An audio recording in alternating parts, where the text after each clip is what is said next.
One of my favorite Disney movies, not called Pixar Disney movies, was Aladdin.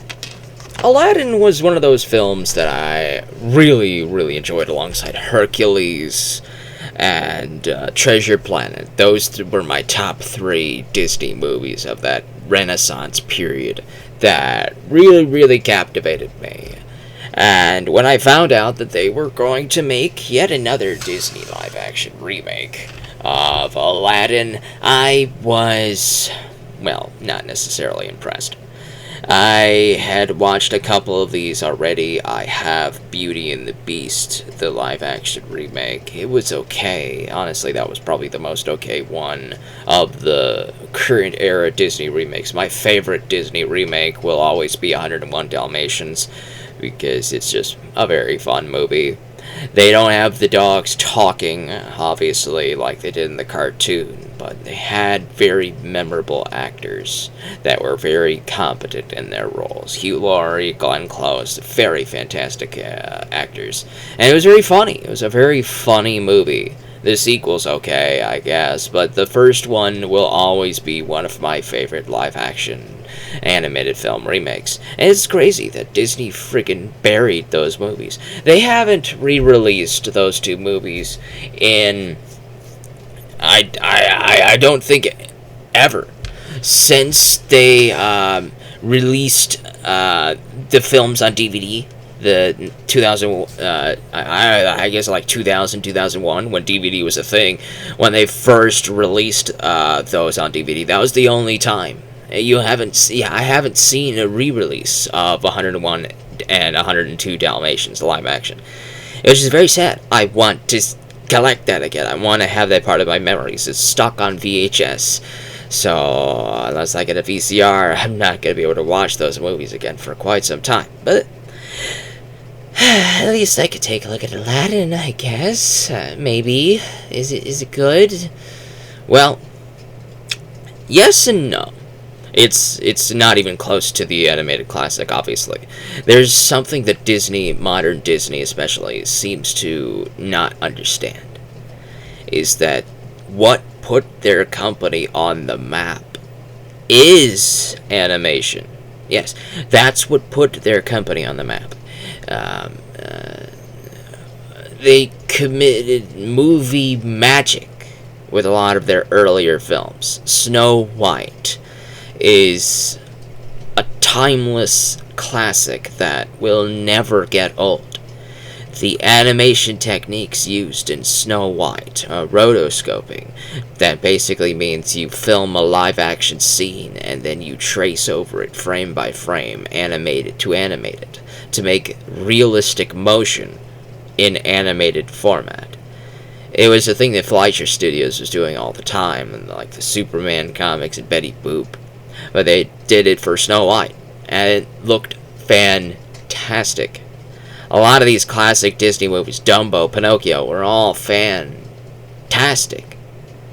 When the Renaissance came around, they were not necessarily animated in the quality of those older classic films, but they still had a heart about them. They were musicals, and they were good musicals. And I do like that they kept the musical thing in for this movie, this live-action version. And I do appreciate some of the decisions made here to make it kind of like a Bollywood type of production. And they didn't go full in on it, which is very disappointing. I would have preferred this feel more like a stage Bollywood musical than whatever they did in the final product. Because it's partially in between two things. One thing that works and one thing that really doesn't work, and the things that don't work really don't work, and it really hurts the things that do work. The thing that I thought wouldn't work at all, however, was the genie. When I first saw the trailer for the live-action Aladdin movie, I saw Will Smith in that terrible CG, and it's still terrible. It's still absolutely dreadful. But I'm sorry, I liked it. I mean, I didn't like the CG, but I liked the Will Smith character. I liked the story that they gave him. They gave him a different story from the movie, and that's the type of thing that you should do. You should make it a little bit more different than the animated version. You shouldn't be just doing frame per frame exact copy replica. I wouldn't appreciate that, because then I would just say, what's the point? You're just having two visual mediums of the exact same thing. So I could kind of appreciate some of these live-action films. Like Dumbo had a very different aesthetic shot by it, the very circusy look to it, the type of filming techniques, the type of camera used, the type of lens and color gradients being used. It's not a super colorful film until it needs to be colorful, and I really liked that about Dumbo. When I look at Aladdin, I see color everywhere. The costumes are fantastic. The sets are fun. Everything is popping, especially whatever everybody is wearing. They pop on the screen and they really look good. And the dancing sequences, especially the end credits dancing sequence with all of the characters, I thought that was fantastic. The dancing sequence with Genie and Aladdin, with the You Never Had a Friend Like Me, that dancing sequence of the puppet strings is fantastic. There's another dancing segment with Aladdin and Jasmine during Act 2 that's also fantastic. You needed to lean more into that. That's the more Bollywood aspects here. It's a type of artistic decision that would differentiate yourself from this movie to make it feel like its own product, to make it feel like its own thing, to make it stand out. And I would have really appreciated that. I would have really enjoyed it, actually. There are some casting choices here that I am a little bit confused on. Jafar, I both like and don't like him at the same time. Jafar is one of the greatest Disney villains ever created. Him, Count Frollo, and Hades are my top 3 favorites. And, well, here he really does come off differently. I understand what they were trying to do, and I can actually really appreciate it, but they didn't stick the landing with this idea that they were trying to do. The idea that they were trying to do was trying to make Jafar out to be just like Aladdin. He came from the streets, and he rose to be the second in command of this entire sultanate. And I can respect that, but we didn't really see too much about it. They just dedicated one passing scene to Jafar explaining this to Aladdin before throwing him into the Cave of Wonders. We should have seen more of that. We should have seen maybe some flashbacks. We should have seen some things about Jafar growing up and becoming and being just like Aladdin before making different decisions in his life that led him to where he is. And maybe we could see the parallels between Jafar rising to be where he was and Aladdin doing what he was doing. Maybe we could have had some sort of parallel there. Who knows? Aladdin and his shtick, especially in the end of Act 2, where he and Genie are having a little bit of a fight after he was almost drowned by Jafar.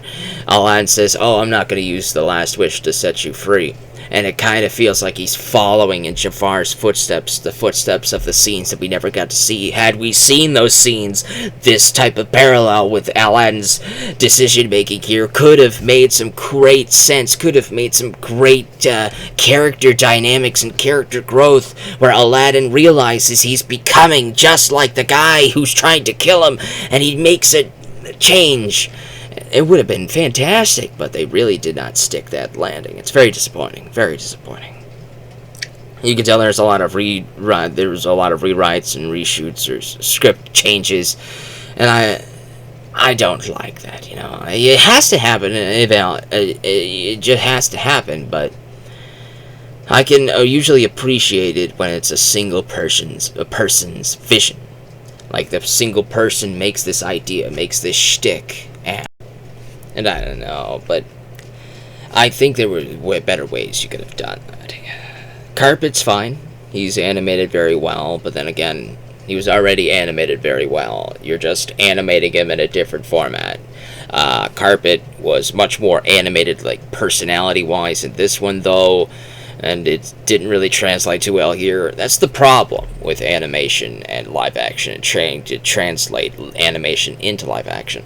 You could do it, but you'd have to do it in very different ways. Like Abu. Abu has and Iago. Both of these are actual characters in this movie. They have so much animation and ways that they move about that make them almost humanoid that we can't necessarily translate too well into live action.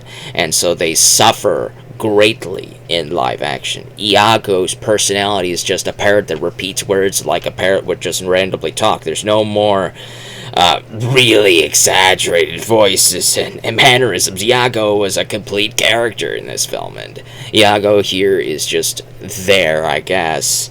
And Abu, well, let me just say, Capuchin Monkey in Night at the Museum, that type of monkey, that type of trained acting monkey, instead of CG, that type of monkey would have translated far better in this movie. You should have taken a monkey kind of like that monkey from, I think it's Dexter. I think his name is Dexter. From Night at the Museum with Ben Stiller. You should have taken that type of trained monkey and actually trained your actor who played Aladdin to work very well off of this monkey, to really have a dynamic with this monkey, maybe. And that would have made a better Abu for me, personally. Instead of having it be CG, it could have been an actual monkey. That would have been much better. A monkey, you could train a monkey to go grab some jewels and things like that, and you could train it to train the monkey to put it down and all that stuff. The monkey in Night of the Museum was absolutely fantastic. There was some CG with it, there was some animatronics with it, and that's what you could use here. Some animatronics, some CG, and an actual real monkey. That's what I think you should have done here, but Abu really disappointed me in this movie. He really wasn't a character at all. He was just kind of there, and Aladdin and Abu's dynamic does not really work here like it does in the animated version. A character that really did work for me, though, was Jasmine. Jasmine was very well done here, except for maybe one or two sequences. There is a sequence in this movie that takes you out of the movie. It's like the actual film presses the pause button so that it can add this song into the middle of the picture.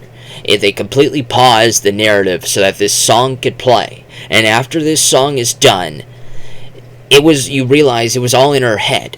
And then we flash back, we rewind the tape back to where she was before she started singing. And then she turns around and goes back into this room to start talking and saying her piece. You could have skipped that entire sequence and just had her go be taken off by some guards. She breaks free from the guards and walks back into the room and makes her speech without the song. You could have done that, because the song takes you out of the movie.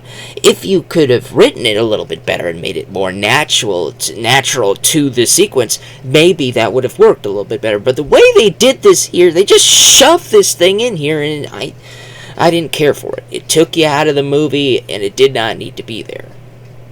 But the actual character herself, the actress of Jasmine, she's very well done. Her acting is done. Her facial features are all that is great.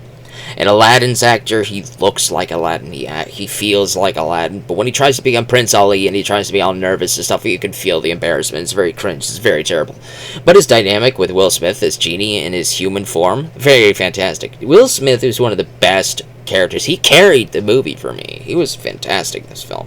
I gave him so much flack when I saw that trailer, and I thought, oh man, he's going to destroy this movie. He actually ended up saving it! Way to go, Willie. Way to go. But you probably should have changed some of the songs to make him, instead of singing, have him sing the songs a lot like how Robin Williams sang them. You should have made it into his own style, his own Big Willie style. You should have made it more rap-ish. It would have been fine. I don't care. That would be more towards Will's strengths as a rapper, as a songwriter. You could have given it a little bit more of that, since it's already Bollywood-ish, and they have quite a little types of dance numbers like that in there. So have him do a rap scene and have a bunch of dancing sequences going on with that. That would have been fine. I wouldn't have been taken out of the film too much at all, since it's already doing musical stuff in here. So you could have done that and improved that and got rid of his instead of having the inevitable comparisons Because it's like somebody at the studio said, oh, we have to have Friend Like Me here. We have to have the Prince Ali song in here. We have to have these songs in here. You're going to end up immediately comparing these songs and his performances with these songs with the Robin Williams one, and everybody's going to say the Robin Williams one is better. We're already comparing Will Smith to Robin Williams as the genie, and we're already saying that Robin Williams' version is better. The only way I say that Will Smith's version is better is when he's taking the character into his own direction, when he's not trying to be Robin Williams' genie, but trying to be his own character. Like when he's in human form. That is Will Smith's own character. That is his own genie. And that's what works. That's what I liked. There's a lot of decisions in here that made the film not that great. If you went in a certain few different directions with how you had this film run, I think you could have made a very well put together live action version that stood apart from the animated version in such a way that it's just two artistic interpretations of the same story. And that would have been fine. I would have said, that's fine. As it is, though, Aladdin is an incredibly flawed but enjoyable film. You're going to have a lot of sequences in here that remind you of the animated film, and if you haven't seen the animated film in a very long time, you're probably going to feel nostalgic and feel all pleasant inside because of something that's far better than this film. This film needed to stand on its own outside of the animated feature. It's trying too hard to be the animated feature, though. And when it tries to deviate and try to force something in here, like that second song that Jasmine sings, it really falls apart. There's another dynamic in here that I'm kind of on the fence about, and that's the Sultan. I really enjoyed the Sultan in the animated version. He may have come across as incompetent, but that's not necessarily how that Sultan is supposed to come across. He may feel incompetent because Jafar sees him as incompetent, but this Sultan is actually a very kind person. He's a very kind man. He looks on the people with kindness and love and tries to rule with a heart of benevolence and all that stuff.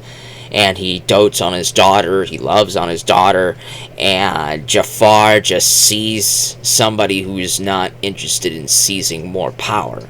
And so he tries to run the kingdom and control Jasmine's father and make him feel like he's far more incompetent than he actually is. In this, we get to see that the Sultan is far more competent. He's also not a short, jovial man. He's not a super happy guy, and I kind of don't like that. He was a very happy, jovial, almost infectiously happy person in the original version, and I really liked that character. In this, he kind of just doesn't stand out enough anymore. They took all of the character traits that made him stand out, and they wiped them away. Now he's just Jasmine's father. He's just the Sultan. He has no character traits anymore because you took everything that made him unique away from him. And now he's bland. And I felt like that was very disappointing. He also is very competent. He's very competent, and the only reason why Jafar gets his way is with his snake staff. And I feel like that's a problem. I feel like that you should have left him at least closer to how he was here versus this. But either way, it's an artistic choice. It's fine. Either way, this movie's still far superior. This is the movie that I'm going to go back to and watch and rewatch. And the greatest cardinal sin that the live-action version did is there's no peddler. There is no peddler. The peddler at the very start of the film, it will not break. It will not. It broke. You know, that peddler guy, he was very funny. I loved him. It was one of the most memorable scenes in all of animation for me. is that opening sequence. They replaced that with Will Smith on a boat somewhere telling his kids about the Arabian Nights and all that stuff. It's fine, I guess, but I would have preferred the peddler. Maybe the genie in a peddler suit. That would have been odd. That could have been an idea. Have just some stall outside of the kingdom of Agrabah, and we see Genie walk onto the scene. Will Smith in human form, and he tells us about all this stuff, and he's trying to peddle his. It will not break. It broke. And he could have done that and made that type of skit his own. That would have been pretty. That would have been. That would have been okay. I would have been okay with that. But it is what it is. Aladdin is fine. It's just. It needed to be a little bit more Bollywood.